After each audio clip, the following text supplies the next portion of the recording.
Hasn't even reached the back fence, silly little bugger. Well, loaves and fishes we can manage. Father Jeremy, might I have a word? Mrs. Boyles, of course. Meg, will you excuse us, please? See you back at Charlie's later. Cheerio, Wendy.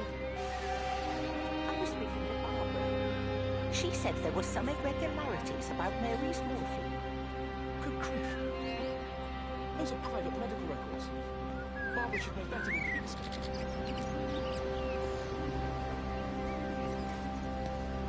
If you could just have a word with them, perhaps. They listen to you. Well, I really don't see what it has to do with me at all. The village looks up to you. I just think with what's been happening with Mr. Coles and Mrs. Boughton and the others, that people need somewhere to talk, to feel safe. Perhaps they don't think that your church is somewhere they feel particularly safe. I don't need your forgiveness, Wendy. Or theirs. Whosoever thou art that judgest, for wherein thou judgest another, thou condemnest thyself. Romans chapter 2, verse 1. Beware of practicing your righteousness before other people in order to be seen by them. Matthew chapter 6, verse 1. It's not my judgment you should be worried about, Father. But fine. I'll talk to Barbara. Ask her to put a note up in the surgery about an extra service. Will that do?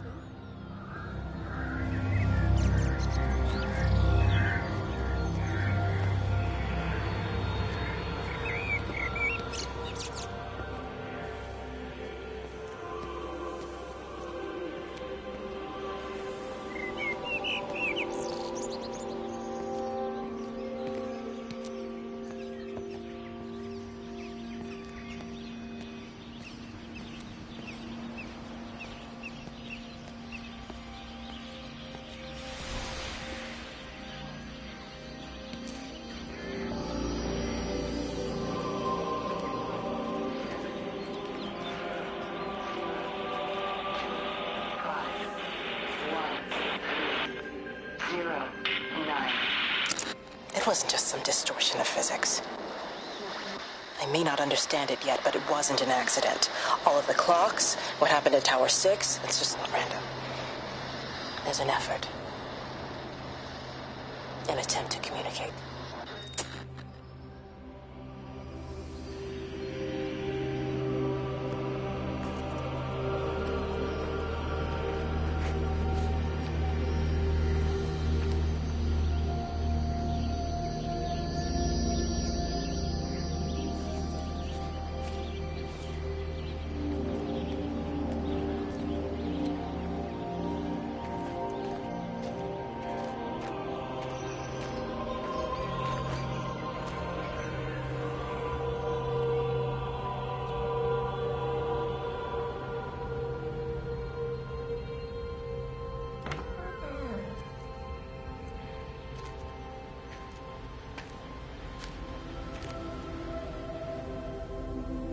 Meg, come and have a look at this.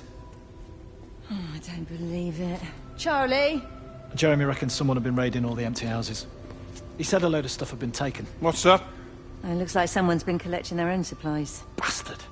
Well, we've got enough stock in the warehouse to keep the entire village going for months. We should get a truck. What, and go and get all of it now? Yeah, why not? It's Appleton. It's that bloody crackpot Stephen Appleton. I'm gonna fucking do him. Sam, it's fine. We better get moving before the weather turns. You come in. We'll swing by the camp and get Rachel on the way back.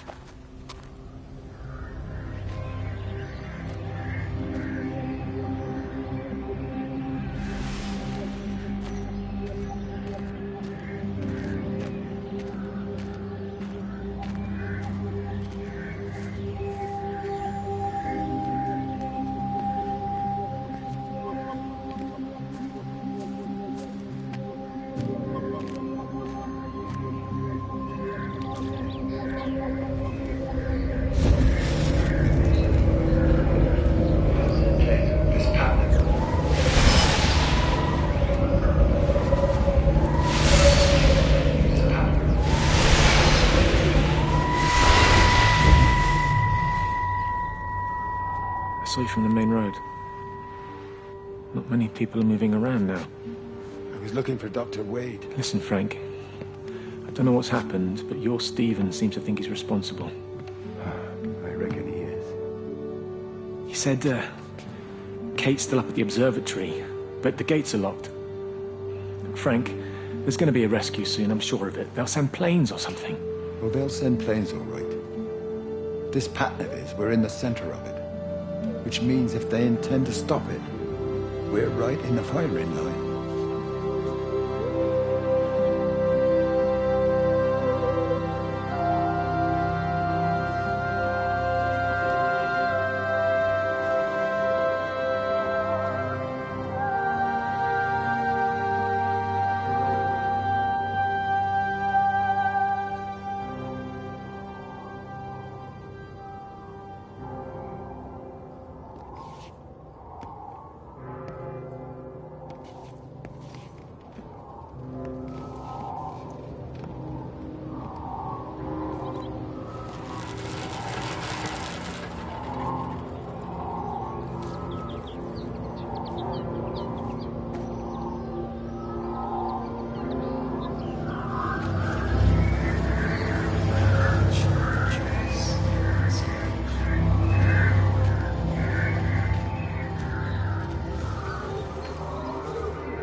Are you there? Can you hear me? Are you out there, you bastard?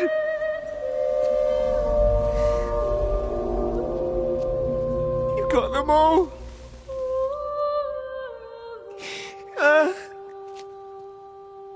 You got them all?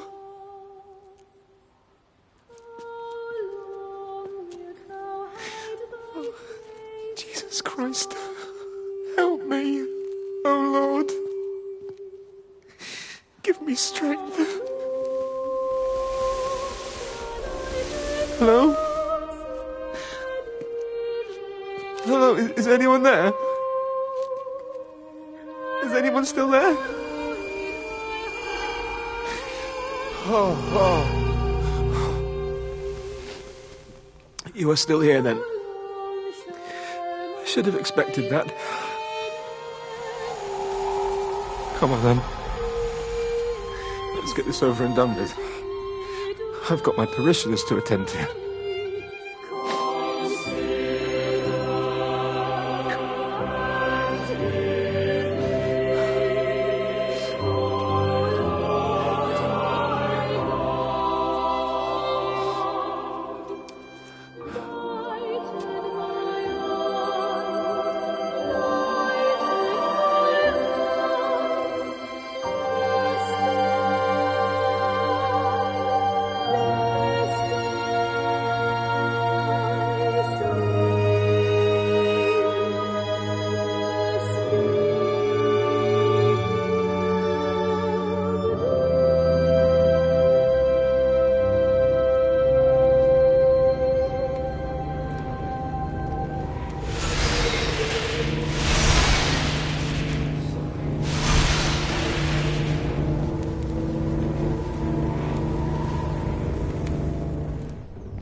Their line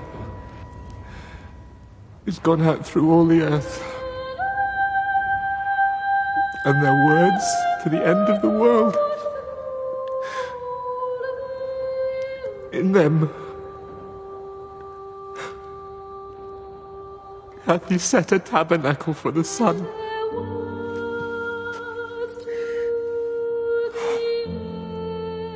Our Father, who art in heaven, hallowed be thy name.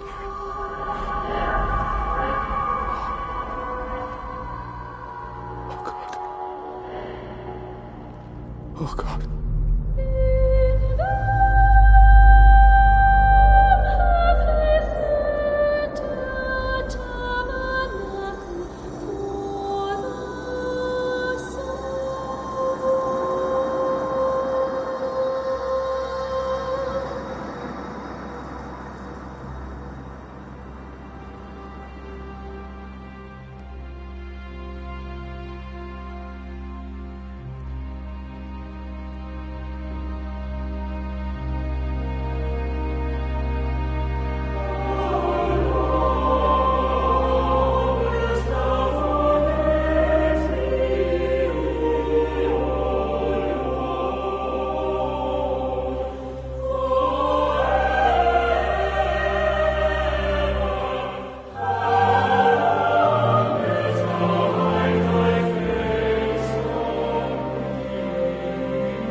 Ever so drawn this morning. That bloody dog kept me awake. And there was that thing in the sky. The radio says it was an electrical storm, but I don't know what it was.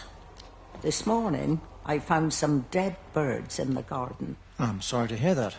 I wonder if it might have had something to do with the atmospheric conditions. My Stephen will probably know. I'll give him a call in a bit.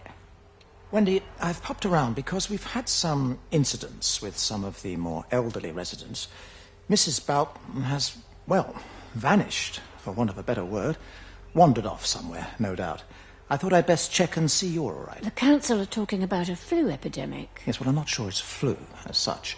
But no headaches, nosebleeds, no joint pains or digestive issues? Dr. Wade, I'm as fit as a fiddle. Go and find some real sick people to look after. And if you see that son of mine, tell him that his mother's looking for him.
Going away, Amanda?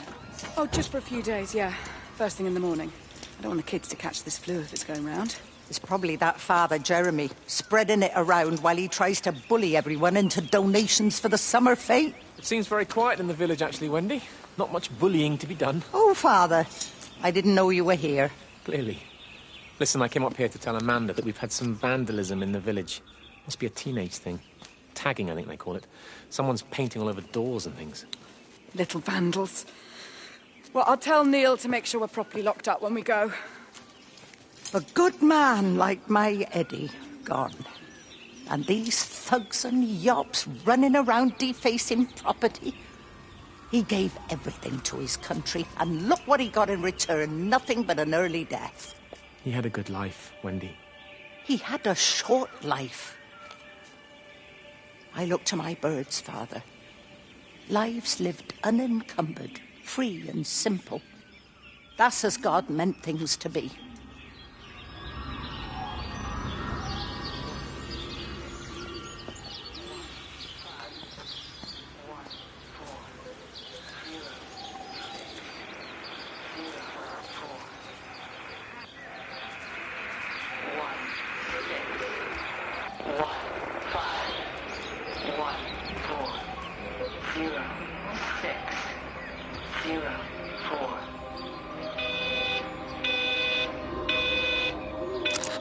Every computer in the observatory has set itself to 6:07 a.m. June 6th, 1984.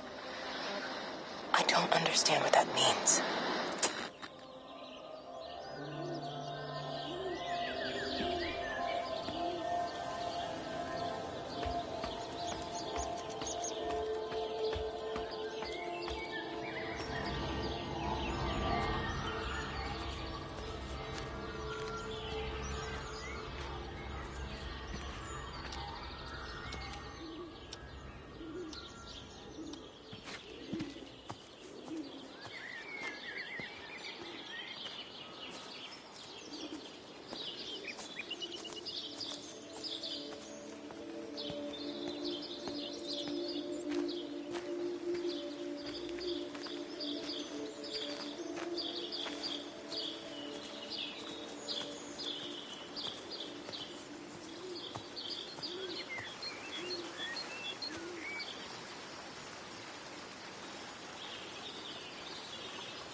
As far as the Habitant substation before we cut the lines. The interchange there just started dialing numbers at random. And the symptoms you're seeing match those we've been tracking here?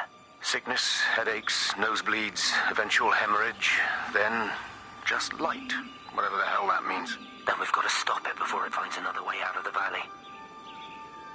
Clive, you've got to order a strike. What? An airstrike. We have to kill it. No. No, I don't agree. We've quarantined the valley, we've cut the lines, it's contained. What if you're wrong? Are you happy to have that on your conscience? Stephen, I said it's contained.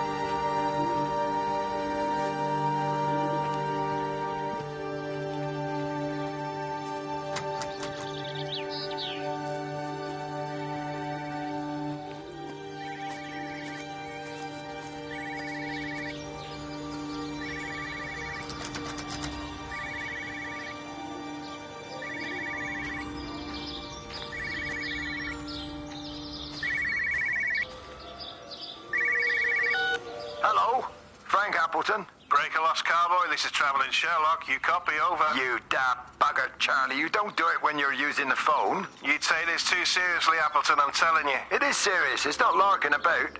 You be listening to your number stations again, Frankie. It's not funny. It's serious stuff, and you should mind it. Now then, I'm assuming this is about a pint. I am going to the Whistler. My round, I think. I'll not argue with that. Frank, have you seen the sky? It's amazing. Don't think I've ever seen anything like it. I didn't realize we were off to a poetry recital as well, Charlie.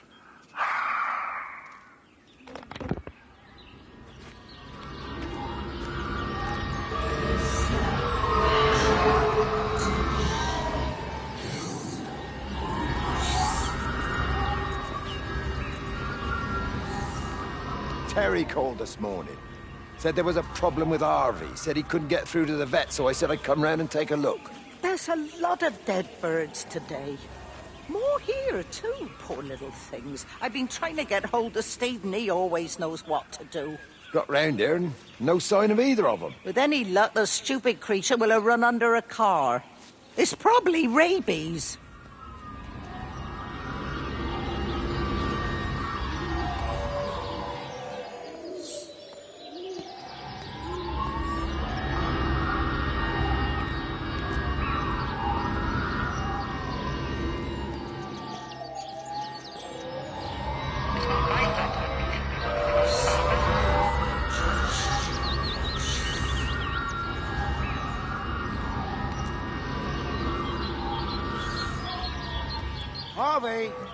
Harvey, come on, boy. Come on, Harvey. Come on, Harvey. Come on, boy. Harvey. Harvey!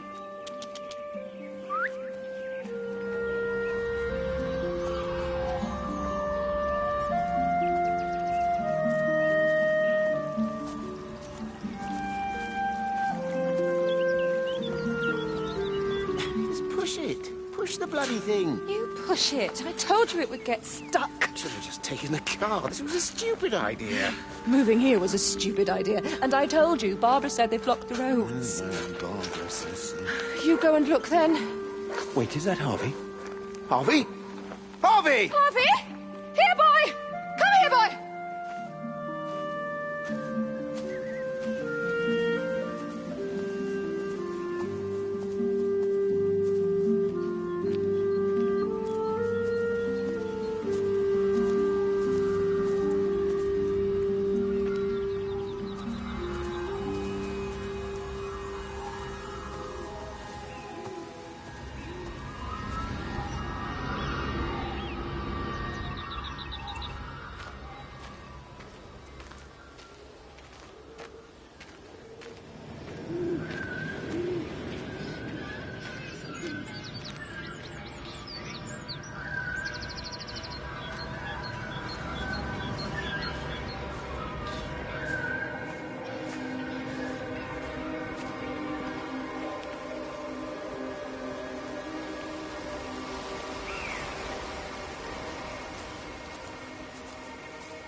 Grief, Wendy, you'll catch your death.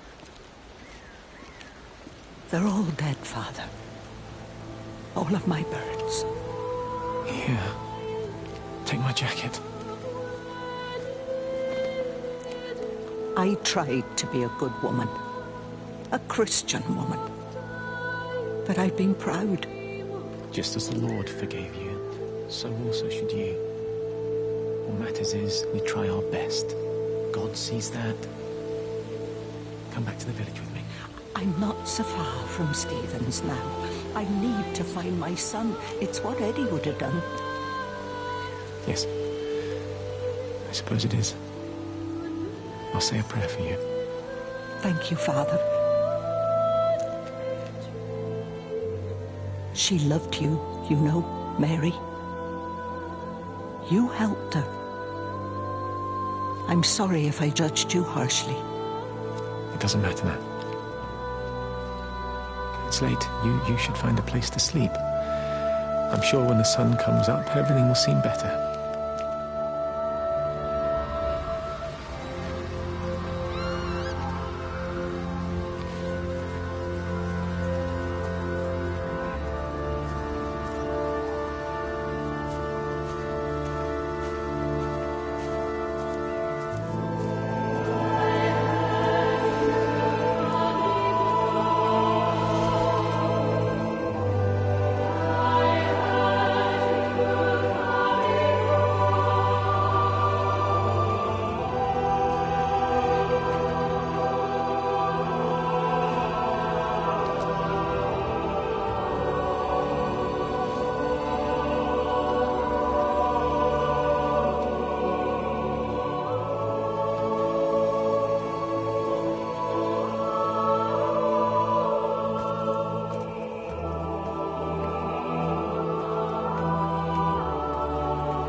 Howard, what's happened? Stephen, thank God. Listen, I need you to get to the junction box, see if there's a phone working. No, stay back, don't come up here! Oh, Christ. Is that... Bloody idiots! Where the hell did they think they were going? I think they must have thought they could walk out along the line. Well, there won't be any more trains now. You're a callous bastard, Stephen. Just pragmatic, Howard. Did you say there's a working phone in the junction box?